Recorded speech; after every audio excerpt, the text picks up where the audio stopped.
We're back to the 56th International Biel Chess Festival. The round number 6. First game has finished. David Navara just drew against Yu Yangyi. It was very short game. Yes. But maybe you could share us some insights from the opening, or maybe some Yes. ideas, what you prepared against, maybe what you're expecting. I was expecting completely different openings, maybe some Nimzo-Indian, maybe some Italian, similar to what we have played in Blitz, maybe some Rui Lopez. So I was sort of shocked by this, because I have never played I had never played this line before, and I knew it to have a reputation of a very drawish line, and in the childhood, I saw some lines, but not more. And you know, in my childhood, there were some notebooks with lines, and quite some of them were wrong. So I have not really ever studied this line. Actually, I played it with Carlos reversed against Jose Martinez Alcantara at some chess.com blades, but we played like this. He made some move, I don't know, like a4 or a3 or h3, and I played bishop b4, so it's sort of transposed, but with some extra move. In this position, instead of taking, it's very dangerous, to take here. Because, yes, that much I know, and that much I know with certainty, because now black has a very quick development. I think it's now castling and then bishop c3 or rook c1, depending on what happens. But it looked very dangerous, but I did not really know any theory. I was wondering whether I should give check or play bishop c5 and let white make check, because I have really never ever studied this line seriously. I just believed it to be equal, and now I was puzzled whether Yu Yangyi found something special or some way how to complicate black's task without risking anything, or whether he was just tired or maybe disappointed after yesterday's game and decided to play it very safely and also quickly. So in the end, I played bishop c5, which is of course a natural move. Actually, even king d8 could be a move, at least with the colors reversed against Jose Martinez Alcantara. He played this. But it was in Title Tuesday. Yes, I think it was not Title Tuesday, but something similar. Maybe the extra move which he had was h3, I mean h6 now, which protects this square, so maybe it was different after all. So I was like considering when to exchange, what to do here. White can also insert rook e1, and now he is threatening something. So I decided to take it immediately, and somehow I got into a slightly worse position. I mean, not too bad, but a little bit unpleasant. I was also not playing very quickly, because I did not knew much about the position. Next, I was also tired, so I assume he was tired. Maybe he was just playing for a very slight advantage. I don't know. So actually, it can be a bit tricky, because white has some ideas, like maybe sometimes, almost always rook e1, and sometimes bishop f5, sometimes f4, f5, and there is a little problem that when I play bishop d7, the pawn is hanging sometimes. I don't know, maybe white can, maybe taking the pawn right now is not so dangerous, but white can still make some move, and I have problems with some pawns. I was calculating some complicated lines. Actually, I can probably take with the bishop, but then rook e7? Rook e7, I have king d8. That's the advantage of not playing c6. But I was wondering about this one. It resembles the Spassky-Fischer game with colors reversed. And yes. Yes, this was one of the ideas which I calculated. After taking, there could be g3. And after that game, you have to always check bishop h7. Yes, actually, if white takes, I have c6, and I'm probably... Okay, there's c4. I don't know. I concluded that white has some h6 and bishop g8, and that he can never lose, and he can... Maybe somehow he can liberate his bishop. So I played king d7, f4. Now there's a problem with king d6, that white has c4. And it could be a bit unpleasant. After f6, white can just withdraw the rook. Actually, even this is an option, but taking on e6 is not crushing. Now, maybe now it would be, but okay. Here, black is in time to push g6, f5, so it's probably fine. So I played f6. It also took me some time to realize that this is sort of safe for black because I have rook e7 and bishop f7, and this rook is not playing so much.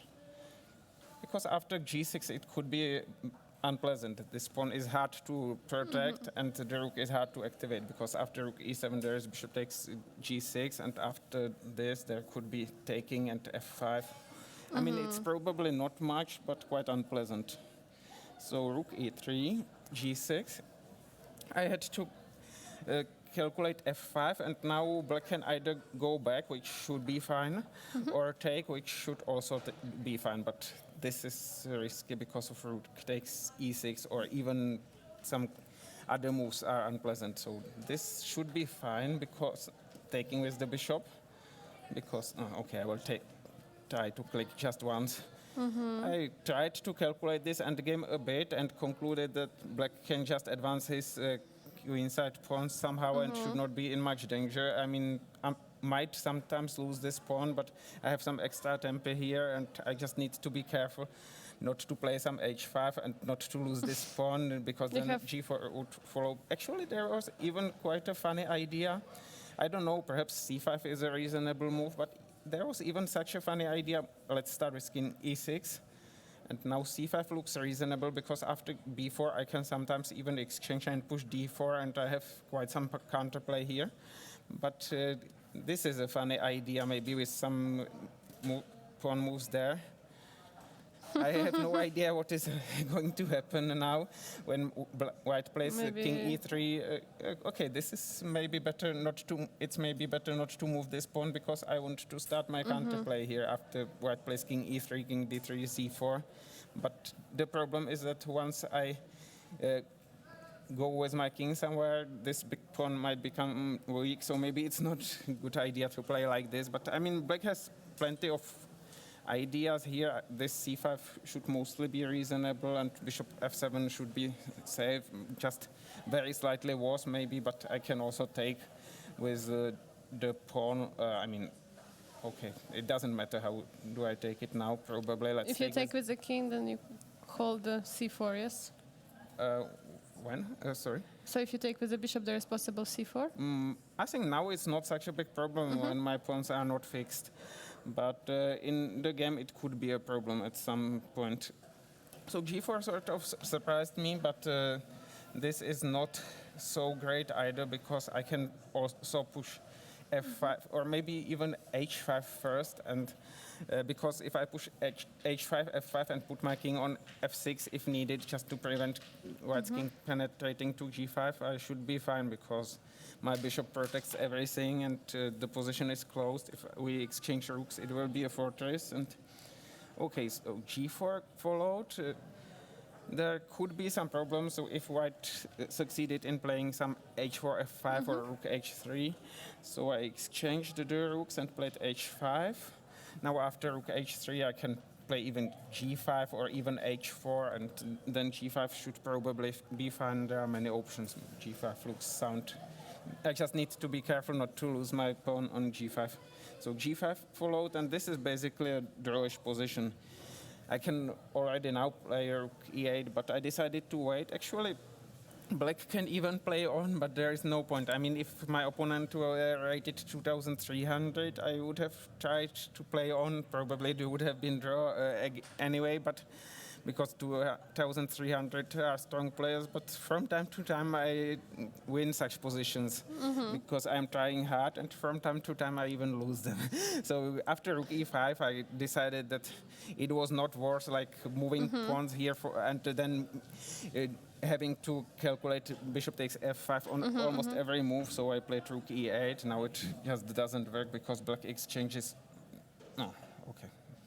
Maybe it doesn't exchange the rooks, but black is very much fine here, so it just doesn't work. So now this is a dead draw.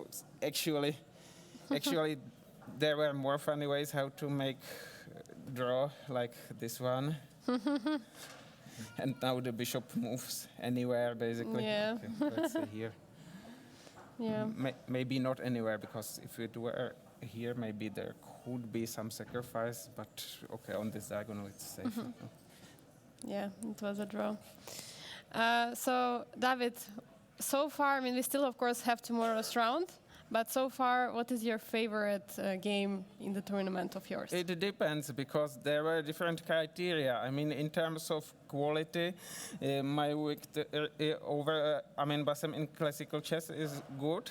In terms of entertaining value, my win against Amin Bassem from Fischer and Dom chess, my win against Le Quang Liem from Rapid, and also a draw against Arjun Erigaisi and also against Vincent Keimer. Those games were very interesting, and I'm glad that I have played so many interesting games. It seems to me that the scoring system contributes to it, but on the other hand, it's quite tiring, and towards the end, it's hard to maintain the same level of concentration and the same level of play. During the games, do you also watch others play? Maybe something special from others' game, if you Yes, recall? I like to watch other games because I am less stressed then. But I even calculate from time to time in others' games when it is really very interesting, but I should not work too hard, because it's also necessary to relax. So removes your energy from your own game. Yes. The chat questions is, where did you get this fancy tie? My mother bought it for me, and I actually maybe even have more such ties. I had one which went well together with my light suit, but that tie is sort of retired because it has been very it is very old and no longer okay, it's no longer that clean, no longer in such a good state. So my mother bought this for me somewhere some time ago. I don't remember. Actually, at one Czech event, the chief arbiter had the same tie, just with the colors of the pieces.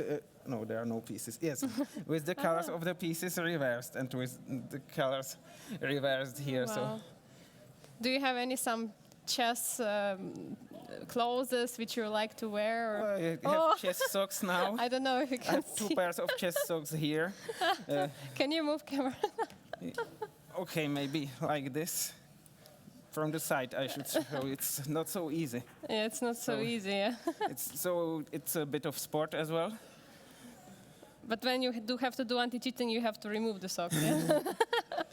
Actually, I even have some socks here, and they have a fish motif. So I was joking that it's sockfish, because there is fish painted or not painted. I mean, on the socks.